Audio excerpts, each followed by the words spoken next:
It's Nolan. Now, before we get started, make sure y'all hitting that like button. Make sure y'all sharing it on your respective platforms. Let somebody know what we're doing today. Now, let's get into the show. Break. Winning, they win. Putting on me and my friends. Slipped up and set in the trend. Oops, I did it again. Winning, they win. Putting on me and my friends. Slipped up and set in the trend. Oops, I did it again. Winning, they win. Putting on me and my friends. Slipped up and set in the trend. Oops, I did it again. Winning, they win. Putting on me and my friends. Slipped up and set in the trend. Oops, I did it again. 100% I'm authentic. I don't get down with the gimmicks. I keep it real. Never get bothered by critics that never been out in the field. Don't care how they feel. Stand on my pride, I'm drawing a line. Making more money than y'all combined. You're spending your days, you're watching for mine. You're reaching your hand, I won't give you a dime. I drew the plays. Hitting the gym for them 2 days. People be coming with Q&As. I just revive with a new phase. I'm a survivor, went through the maze. Right off these niggas, then turn the page. Nobody stopping me ever. I'm dedicated to having my way, I'ma get it, cause I'm so much better. I keep a winning mentality, turning my dreams to reality. Put in the work for my salary. Try to copy me, that does not flatter me. I'm the best, you can check my anatomy. When I rest, I'm recharging my battery. You been acting just like the academy. Take a pic, this is something you never be. Greatness. Quit playing bitch in my pavement. New nurse, I ain't got no patience. No money, I swim in that fragrance. New crib, I'm setting locations. Cooking up spill sauce on the apron. Clocked in, I don't need no training. My brain make all my statement. What's going on, beautiful people? It's the kid J Nolan here. Welcome back to another episode of Inside the Industry, your number one source for music, entertainment, commentary, and breakdowns. Hope everybody's doing well out there this Saturday afternoon. As y'all know, yesterday we did talk about Jay-Z and Diddy. Got to include Diddy because both of them were defendants on the lawsuit. The lawsuit has been voluntarily dismissed by plaintiff Jane Doe and her preceding legal counsel, including Tony Buzbee and the law firm that ended up taking over the case for him. It seems like they must have gotten in his ear and said, man, we can't do nothing with this, right? Like, you don't have nothing, you don't have nothing substantial. Now, although that case has been voluntarily dismissed and, all of that has transpired, Tony Buzbee has not completely decided to go away. He shifted his focus back to Diddy. You know what I'm saying? Because Diddy, unfortunately, he's not defenseless, but he's not out in the free world to defend himself to the same capacity that Jay-Z is, right? In fact, with this whole SA allegation case, Jay-Z and Quinn Emanuel, Alex Spiro, etc., his entire legal team did all the heavy lifting for that case. In terms of everything else that's coming out against Diddy, he's behind bars. So his legal team is doing the best that they can to fight all of this. But Tony Buzbee is continuing forward with filing other salacious lawsuits against Diddy. I personally don't believe anything coming from Tony Buzbee's corner. I don't give a fuck how compelling the paperwork looks. He would literally have to show us evidence, photos, video, recordings, and have to get it verified by a professional to ensure that it's not produced by AI in order for me to believe anything that comes from Tony Buzbee, all right? There's no way we're going to just allow this to happen how it happened when we knew that this was BS the entire time, and then it comes out and they just walk away and remove it and say, Judge, go ahead and sign off. We don't want to pursue this anymore. And we're just going to allow this man to come out with even more allegations, even more lawsuits, and think that they have any credence to them. That's my stance. You don't have to feel that way, but I'm telling y'all my stance, and I'm the one on the camera, okay? Go make your own video if you feel so compelled to. Now, with that being stated, let's just do a quick refresher course because there have been rumors about Jay-Z taking back his extortion lawsuit against Tony Buzbee. And I want to make sure people understand with proof that he is not. Okay. And I'm going to show y'all he's not because earlier in this week, Jay-Z and his legal team were already filing more information, more paperwork to ensure that his extortion lawsuit proceeds because Tony Buzbee has been filing motions to dismiss under whatever pretenses that he's filed in the court. Okay? But let's just go over what took place yesterday and then go forward. So once again, we're going to go through this quickly. Jane Doe plaintiff against all of these defendants. Notice of voluntary dismissal. Pursuant to Rule 41A1AI of the Federal Rules of Civil Procedure, plaintiff Jane Doe, by and through her undersigned counsel, hereby gives notice that the above captioned action is voluntarily dismissed with prejudice. All right? That's the entire action. Counsel for plaintiff has discussed this matter with each defendant who acknowledge and consent to this submission. This was submitted yesterday. And I imagine by Monday morning, the judge will be signing off on this dismissal. So we don't have too much else to go through with that. We also have Jay-Z's statement to the press and the public after this hit the scene. Jay-Z stated, "Today is a victory. The frivolous, fictitious, and appalling allegations have been dismissed. This civil suit was without merit and never going anywhere. The fictional tale they created was laughable. If not for the seriousness of the claims, I would not wish this experience on anyone. The trauma that my wife, my children, loved ones, and I have endured can never be dismissed. This 1-800 lawyer gets to file a suit hiding behind Jane Doe, and when they quickly realize that the money grab is going to fail, they get to walk away with no repercussions. The system has failed. The court must protect victims, of course, while with the same ethical responsibility, the courts must protect the innocent from being accused without a shred of evidence. May the truth prevail for all victims and those falsely accused equally." Signed, Sean Carter, right?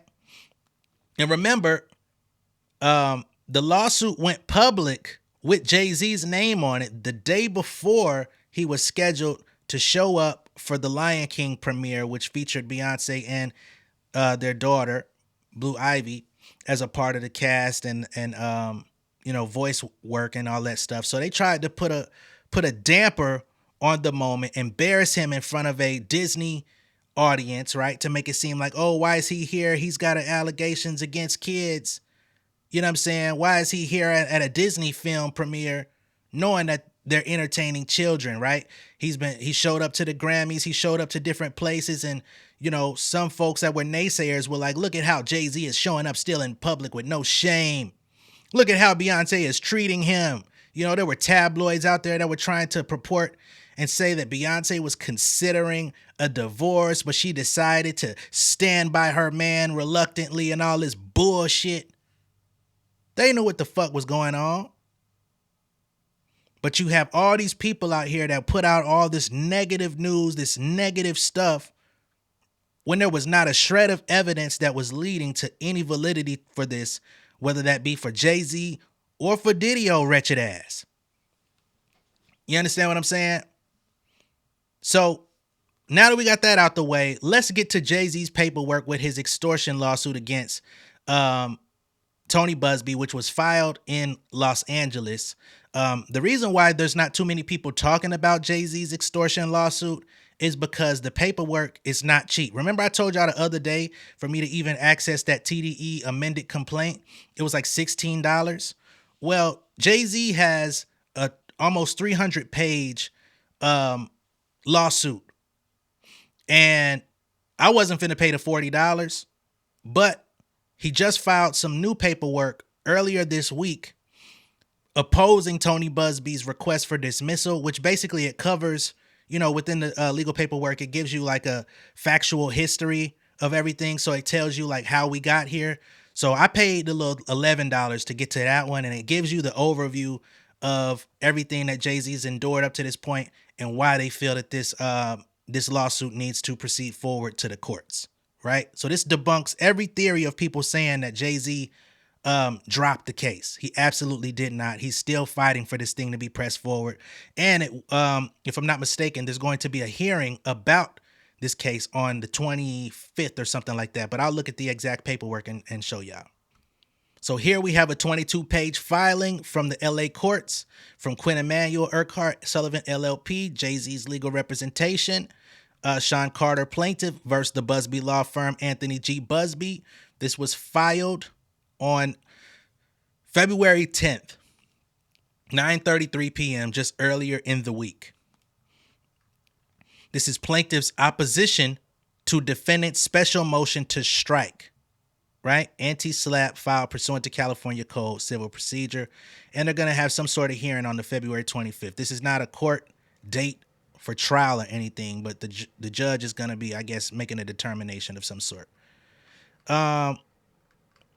Skip past some of this content and just get straight to it. So here's the introduction where we get to, some of the history.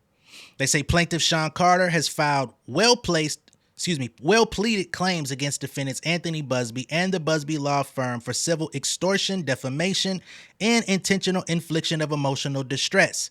The amended complaint alleges, and there is no dispute, that right after Sean Combs was charged with drugging and raping men and women and children who attended his parties, Buzbee launched a nationwide publicity campaign to attract Combs' victims as his clients. Buzbee claimed that other high-profile entertainers had participated in Combs' criminal acts and threatened to expose and pursue criminal proceedings against them. To that end, Buzbee sent demand letters to Mr. Carter on behalf of two individuals who claimed that Mr. Carter had participated in Combs' criminal enterprise. Buzbee threatened to publicly pursue Mr. Carter if he did not agree to provide something of substance to compensate his clients. And of course, something of substance to compensate would be money. Some real money, not no little money, but some big money. You a billionaire, ain't you? Hold the billionaire.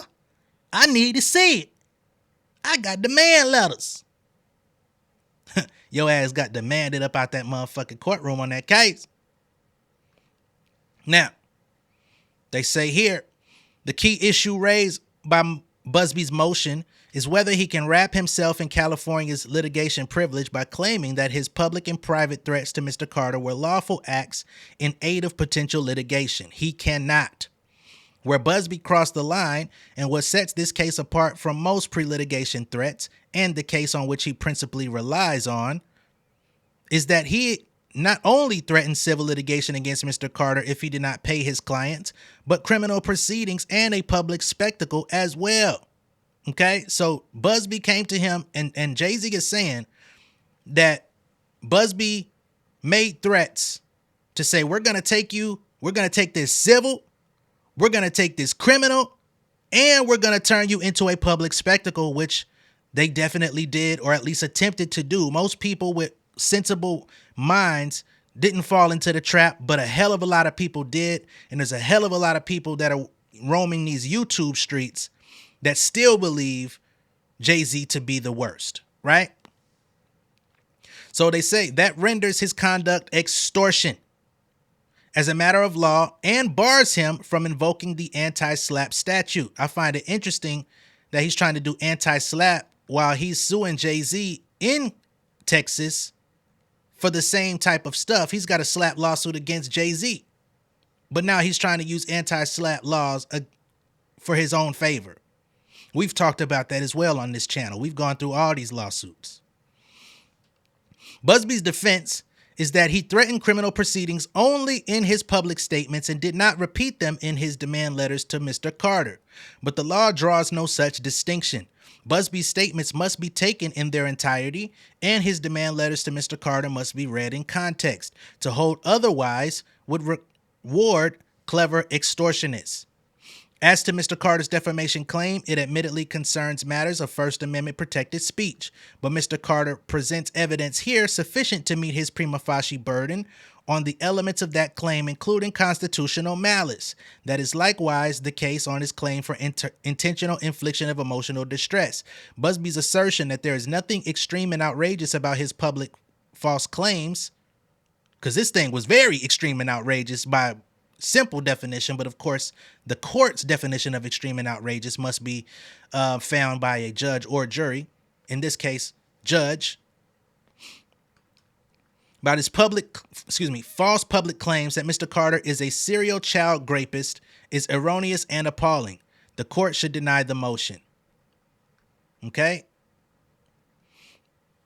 After Combs' September 2024 indictment, Buzbee made a public solicitation to represent anyone who claimed to be a victim of Combs. As part of that campaign, Buzbee publicly threatened criminal referrals against anyone else involved. Example 6 at 1. All items designated example are attached to the declaration of Robert Schwartz. So they have clippings and things of that nature that are included within the filings, but I don't have that because those are filed separately, which also incurs further costs. Then in the midst of this campaign, Buzbee sent private demand letters, extortion demands to Mr. Carter on behalf of 2 clients, threatening to create a public spectacle unless Mr. Carter paid them something of substance.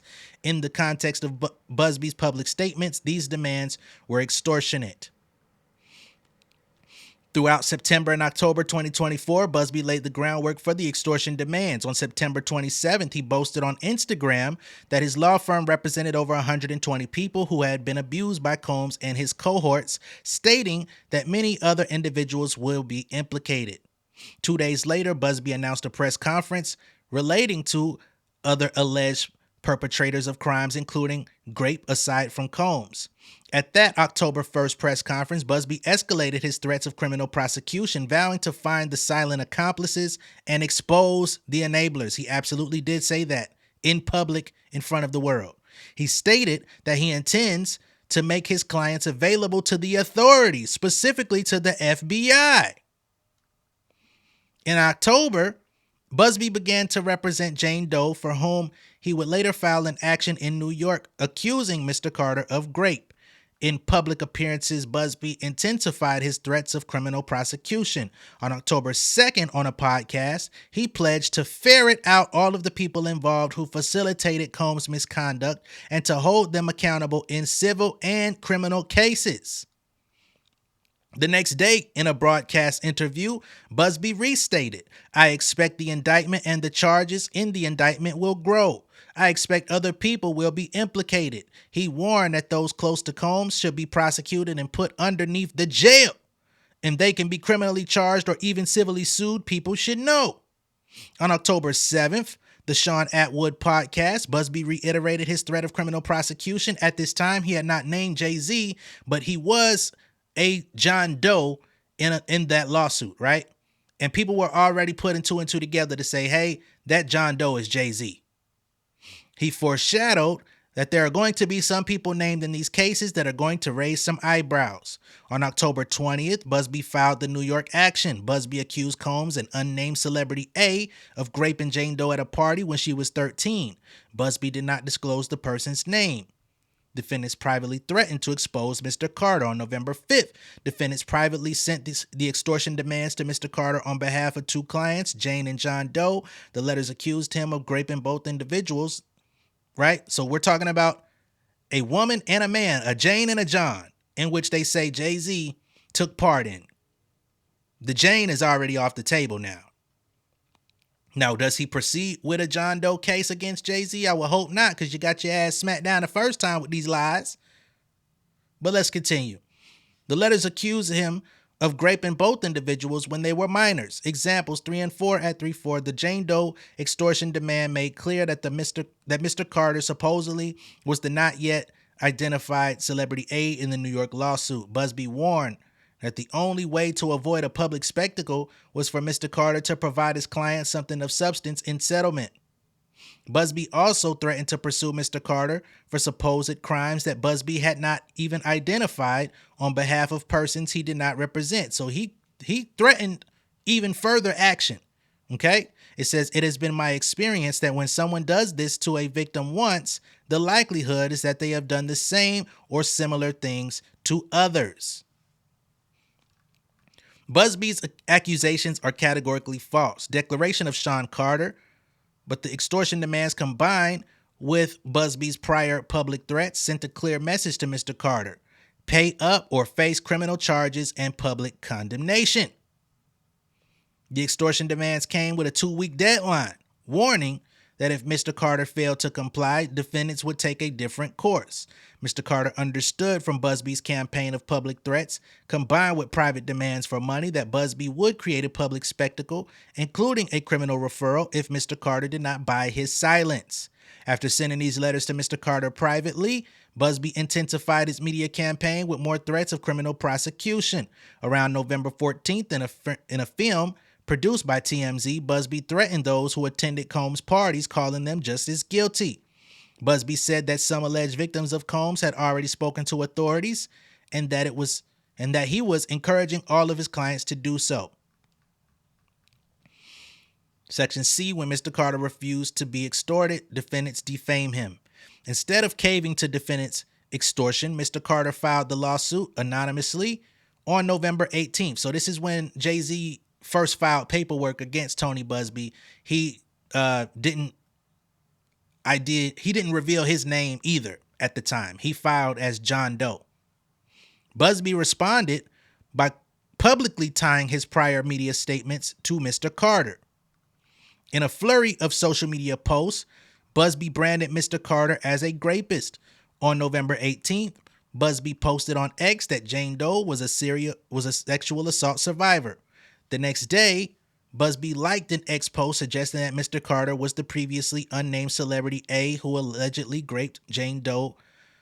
Example 14. So he did the public like thing. Tony Buzbee out here moving like Milagro, ain't it? In response to Mr. Carter's refusal to bend to extortion, Buzbee threatened on social media to publish the extortion demands. Since our professional efforts at resolution obviously have failed, we will instead disclose the demand letters. On December 8th, Buzbee amended the complaint in the New York action to explicitly name Mr. Carter as the celebrity A who supposedly blanked Jane Doe at a party in New York City in 2000. On December 10th, Buzbee went even further. In a statement to TMZ, Buzbee said he's not ruling out filing blank charges against Mr. Carter with New York authorities. So he said he was going to go to the police and file a criminal complaint. Buzbee also said that Jay-Z's accuser might take the music mogul's advice and file a criminal complaint against him after slapping him with a civil suit. Because remember, Jay-Z came out and said, why take it civil? Take it all the way. If you feel you got me. Just 5 days later, NBC News discredited Jane Doe's story and revealed that Buzbee had not investigated her claims.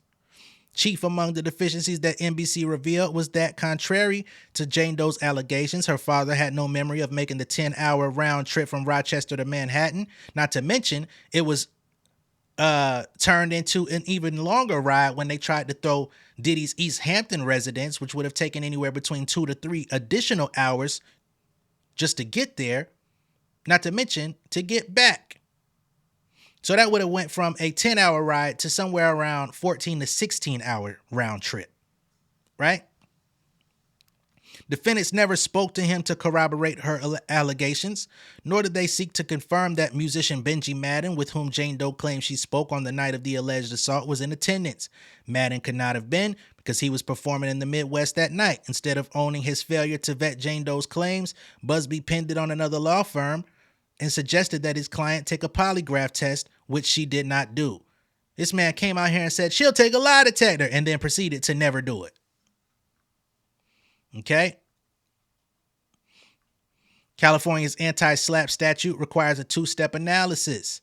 At step 1, the defendant must establish that the challenged cause of action arose from protected activity under the statute. If the defendant meets this burden, at step 2, the court examines whether the plaintiff can make a prima facie showing of facts which, if credited by the trier of fact, will sustain a favorable judgment. At step 2, courts consider neither the weight nor the credibility of the plaintiff's evidence. The court accepts evidence favorable to the plaintiff as true and assesses the defendant's evidence only to determine if it defeats plaintiff's case as a matter of law.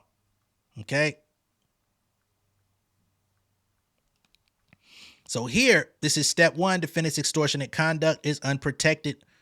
Okay? Defendants cannot meet their burden at step 1. Their threats to publicly accuse Mr. Carter of being a child rapist, coupled with their public threats of criminal prosecution, constitute extortion, which is unprotected speech. Extortionate threats dressed up as a pre-litigation demand letter are undeserving of the protection of the anti-SLAPP statute. Extortion is the act of obtaining money or property from another through the wrongful use of force or fear. Fear may be induced by a threat to accuse another of a crime or disgrace. Such a threat, when coupled with a demand for money, is a crime punishable in the same manner as if such money or property were actually obtained. The threat of a criminal referral when linked to a monetary demand is extortion. The threat need not be overt. It is enough if the victim reasonably fears being accused of some crime. To determine if a threat is extortionate, courts assess in the context of a demand, viewing the totality of the letter and the defendant's conduct leading up to its transmission. The context of Buzbee's demands confirms their extortionate nature. Leading up to the extortion demands, Buzbee publicly vowed that the day will come when we will name names other than Sean Combs. He warned that his clients would speak to the FBI because they have some very important things to say. He threatened that I expect the Combs indictment and the charges in the indictment will grow.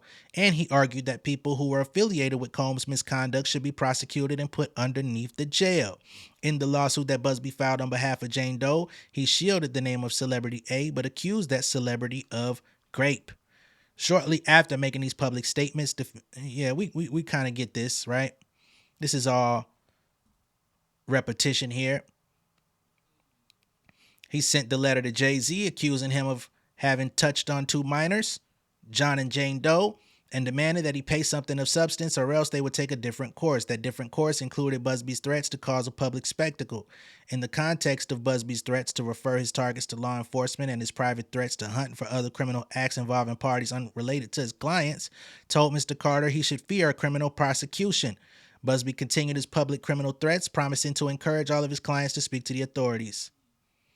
These were threats to publicly accuse Mr. Carter of blank and to disclose criminal activity against victims who were not even Buzbee's clients unless Mr. Carter paid his clients substantial sums. That is extortion and beyond the pale of permissible pre-litigation conduct.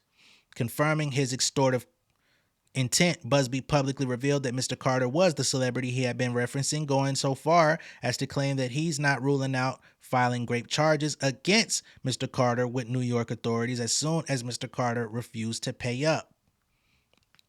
California courts consistently hold that such conduct is extortion, rejecting attempts by lawyers to extract settlements by cloaking unlawful conduct in legalese. Okay? So they give an example here of other cases. I'm not going to go through all of that. Buzbee did the same, threatening to expose Mr. Carter in a public spectacle, uncover more victims of Mr. Carter's unspecified criminal misconduct unrelated to the Jane and John Doe claims, and encourage his clients to report Mr. Carter to law enforcement unless he paid something of substance. These were threats of criminal exposure and that Mr. Carter would be exposed to, opprobrium and be disgraced thereby unless he met Buzbee's demands. Courts have followed flatly to reject anti-SLAPP protection for conduct far less egregious than Buzbee's threats here. They then go into more examples. Okay.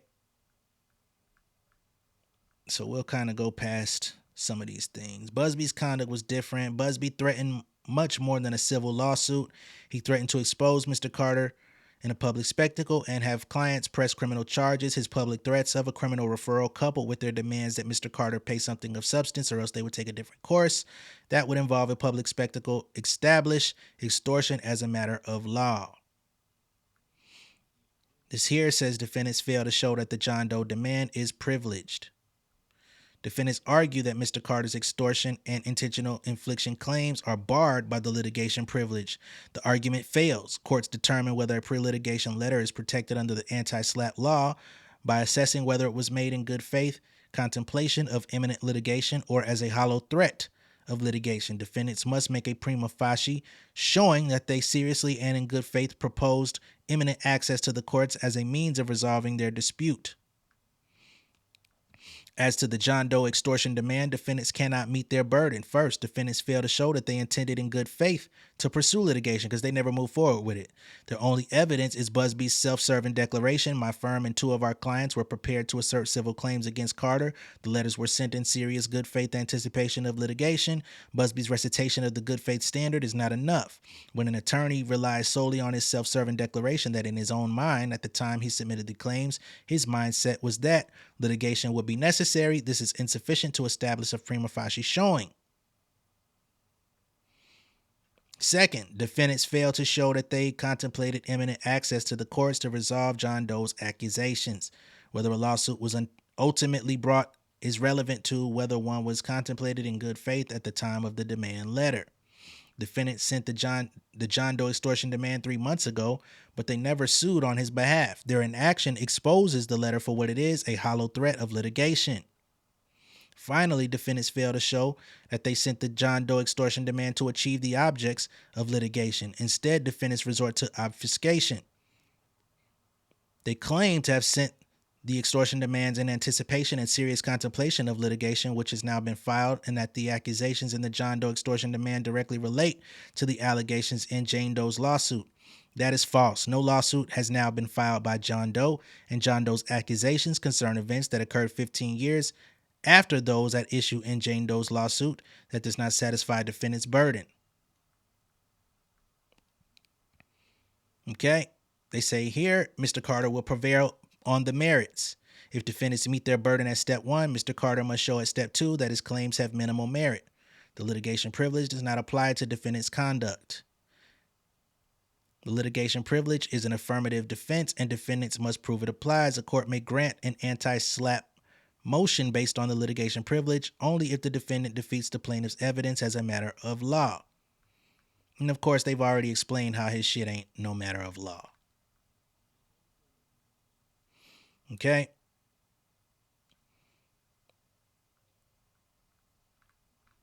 Here they get into the defamation piece.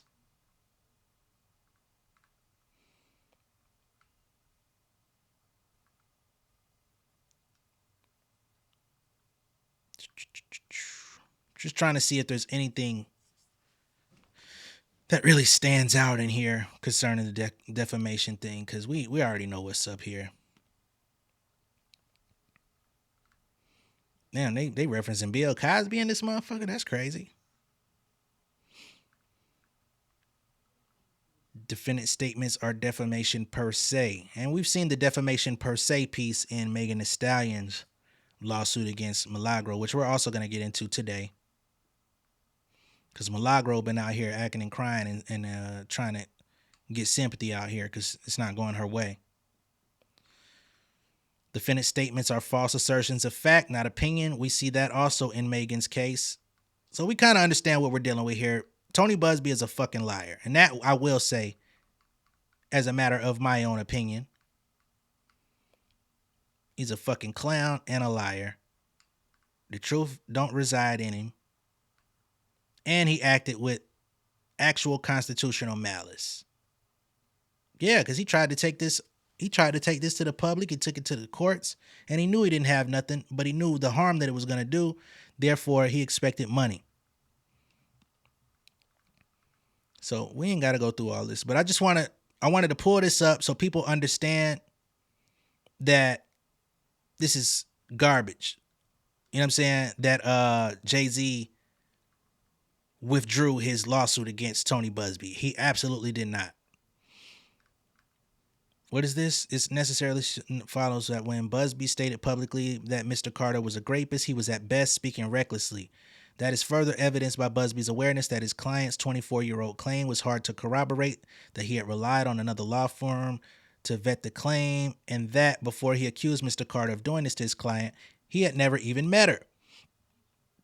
No one verified key details, yet defendants relied solely on her story to the exclusion of other sources. That includes not speaking to her father, who she alleges picked her up after this alleged incident in the early hours of the morning at a gas station. Had Buzbee done so, as NBC News did, before accusing Mr. Carter, he would have known that he could not recall a 10-hour round-trip drive to pick up his 13-year-old daughter under these circumstances, a key fact that he says that he, like any other parent, would remember. Nor did Buzbee verify the identity of the celebrities Jane Doe claimed to have met at the party, or whether Benji Madden, who she claims to have spoken with, was even in New York.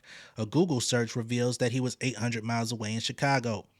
Buzbee's conduct demonstrates willful blindness and a reckless disregard for the falsity of the accusations. Okay, and here they say Jay-Z, Mr. Carter, is entitled to special damages. Defendants claim that their statements do not even mention Carter and that he has not pledged special damages is false. The December 10th statement names Mr. Carter, and though he need not prove special damages to prevail, Mr. Carter can do so by showing the harm that defendants caused to his business and reputation. Mr. Carter views Buzbee's defamation as an existential threat to his career and to his company, Roc Nation. Buzbee's public statements immediately caused Mr. Carter and Roc Nation to lose contracts in the sports and entertainment space that would have generated approximately $20 million in revenue. They also caused media sources to speculate that Roc Nation will lose contracts with other businesses, causing one such business to publicly address the impact, which was the NFL, of course. And Mr. Carter faces economic harm from the damage to his reputation, lost business partnerships, and a tainted reputation established special damages. Okay? And here they address the emotional distress piece, which, come on, you falsely accuse a man of touching on a child. Yeah, that's gonna be some emotional distress. Come on. So this is dated just 5 days ago, and y'all better believe next week there will be more filings from Jay-Z now that Buzbee and them have withdrawn their case. Jay-Z and them are going to follow up with even more to show, hey, I went to war with him in New York, and they withdrew this meritless claim against me. So now we can prove that this is extortion because they had nothing to follow up with. Yo ass is grass.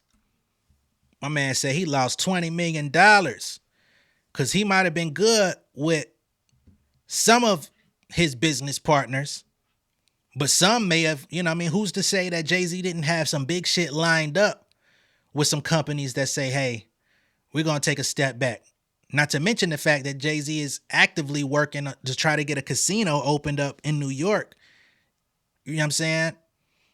And to have his name associated with violating a minor, yeah, that would really harm this person building a casino in New York. You know what I'm saying? And getting government access to approve and all that type of stuff. Yeah, that's a pretty big setback.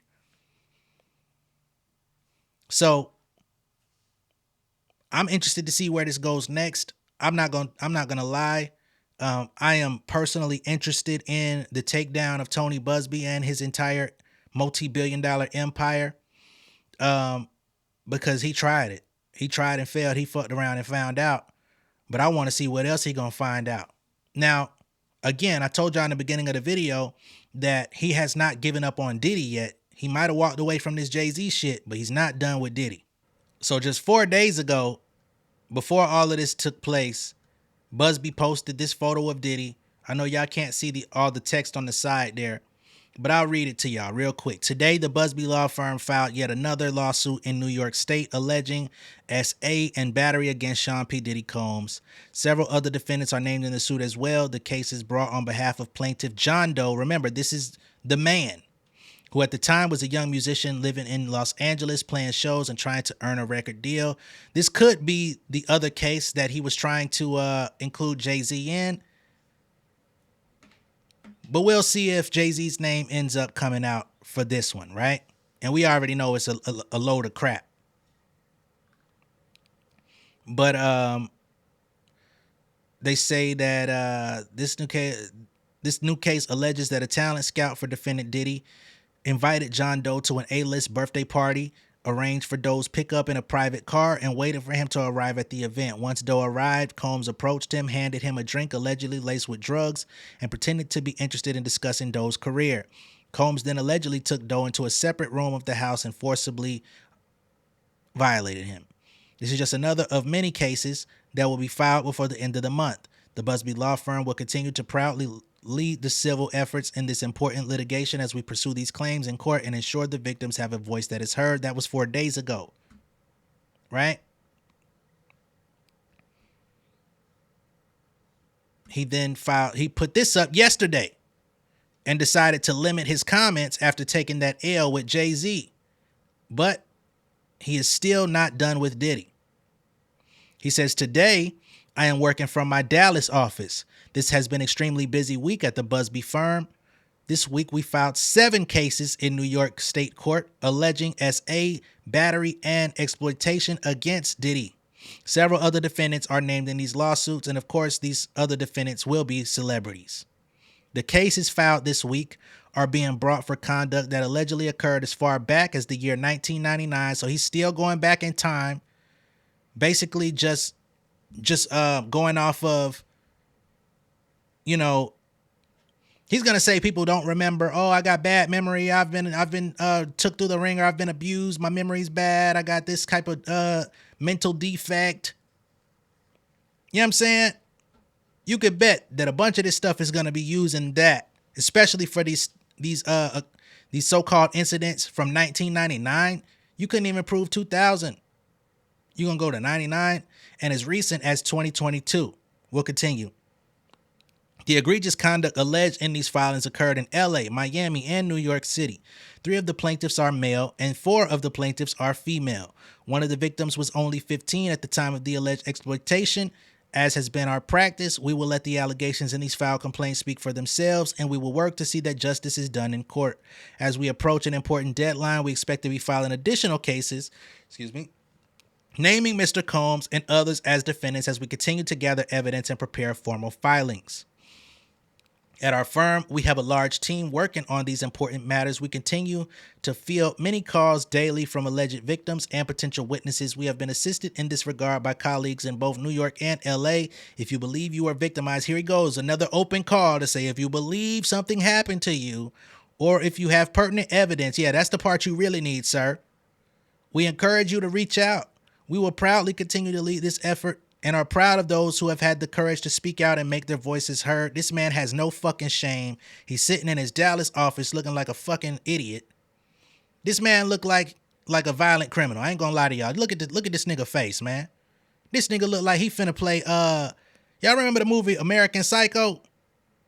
He look like he finna play the 30 year later version. Fuck out of here, boy, with a damn shark, because he's known in the legal, community as a shark. So he now has that on his wall. Sorry ass nigga, now you done limited your comments. Whole time he was going at Jay-Z, his comments was open. Had motherfuckers clapping in the comments, smiley face, and yeah, take him down, Rock Nation, you shall suffer. Now you got your comments limited. But if you don't take your ass on, and he's gotten over on so many people over the years, it's crazy how he's still allowed to do shit like this. He's definitely exploiting loopholes in the legal system and getting by. That shit is crazy to me. All right? So just stay tuned in the coming days and weeks, because the interesting thing that I'm waiting for is to see if he gonna try Jay again. Because remember, there is a John Doe that was allegedly 15 that Jay-Z made reference to. Is he really going to pursue that and put Jay-Z's name on it again? Is he gonna try again after he just got exposed? They literally said, all right, man, we're just gonna take it back, okay? I'm sorry. We're now gonna go try to get you again. Take y'all slick back head ass on somewhere, boy. Let me know what y'all think about all this down below in the comments. Be sure to like and share this video. If this is your first time seeing me on YouTube, go ahead and subscribe to the channel, become an insider. I'll catch y'all on the next one. Peace. King of my city and cul-de-sac.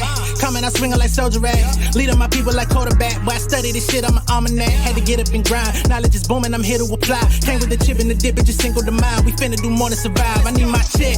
Spinning the block for the Gouda. We hitting the jeweler to flood out the net. We don't do beef for computers, I'm straight out the sewer. We come when you rest. Niggas be looking perplexed, so keeping my foot on their neck. No map, I trust my gut for the quest. But drama, I'm fully abreast. I was ready for years and they doubted me. All of a sudden they tell me they proud of me. I been dropping these haters like calories. Cross them out, I came back with some boundaries. Stand for my honor, but too raw, no corner. Packing the stick with a drummer. When I catch my bad, won't fumble. I done came too far to be humble.